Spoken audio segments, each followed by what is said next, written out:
How you feeling then? What do you make of Eddie's team?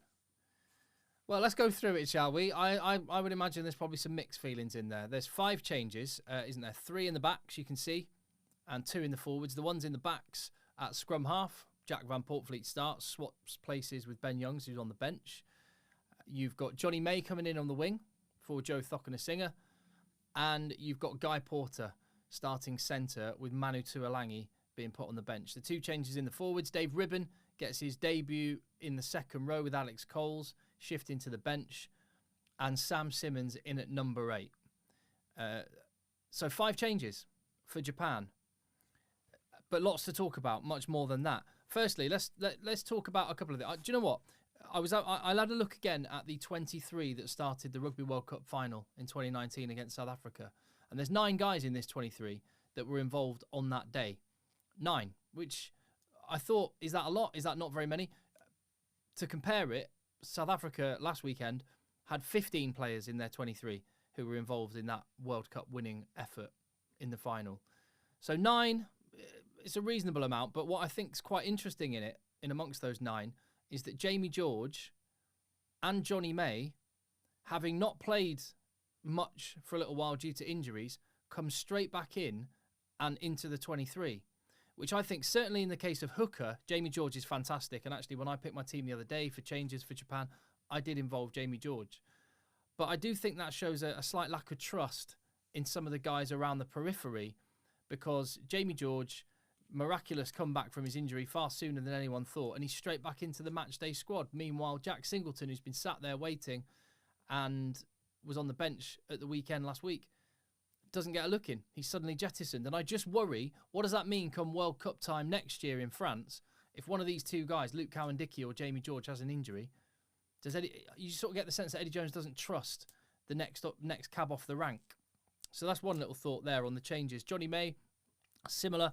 I actually said I didn't think Thokanasiga and Jack Noel gave enough balance in the back 3 and on the 2 wings. So I'm actually happy from that perspective. Little disappointed to see Tommy Freeman sent home and Caden Murley, because those guys have been playing well for their club. And I would have liked to have seen them given a chance, particularly in this game against Japan. But balance-wise, I'm okay with that. The centre.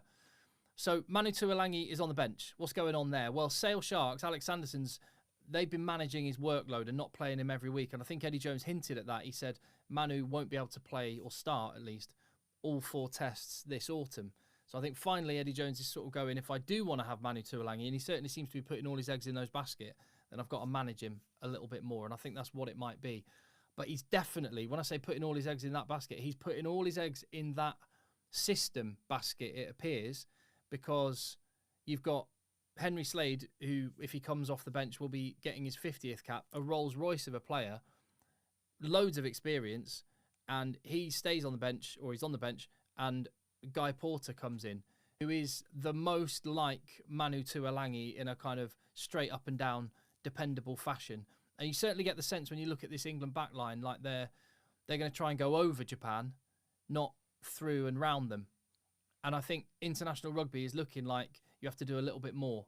That said, I don't want to diminish Guy Porter. He was absolutely class for Leicester last season, and he was really good when he played for England in the summer. So, I'm not going to knock it. Let's see how he plays. But it just seems, when you look at the players that Eddie Jones has sent back to his club, they include Caden Murley, Tommy Freeman, Max Malins, Alex Mitchell. There's 4 guys, 4 young guys there, who just do something a little bit different.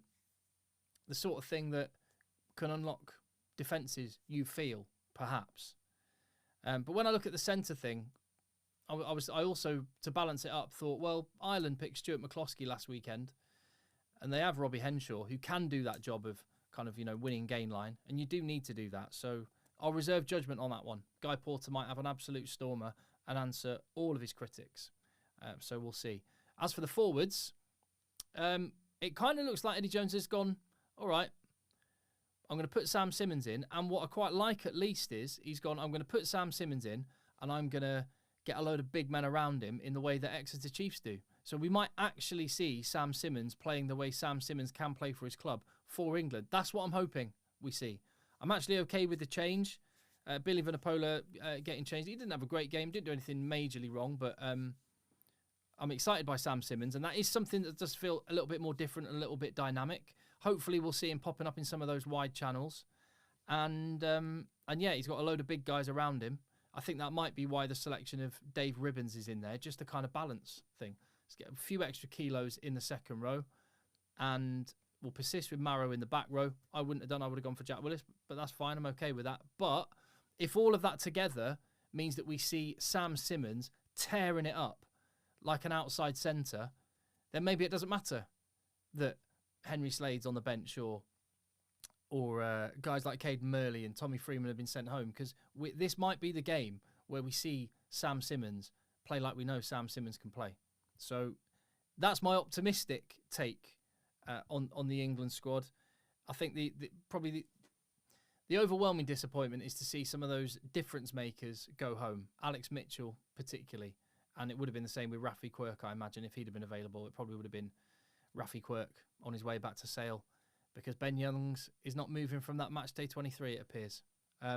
We'll see.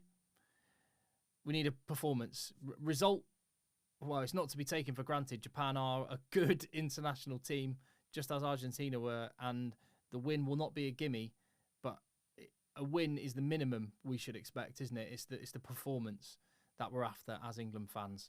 And bearing in mind the amount of money that people are paying to go to Twickenham, and bearing in mind the way international rugby is going, where you need to do a little bit something extra to actually win games and unlock defences and score points, then I'm hoping we see something exciting. I'm hoping we see Sam Simmonds and Marcus Smith and Owen Farrell letting the boys play.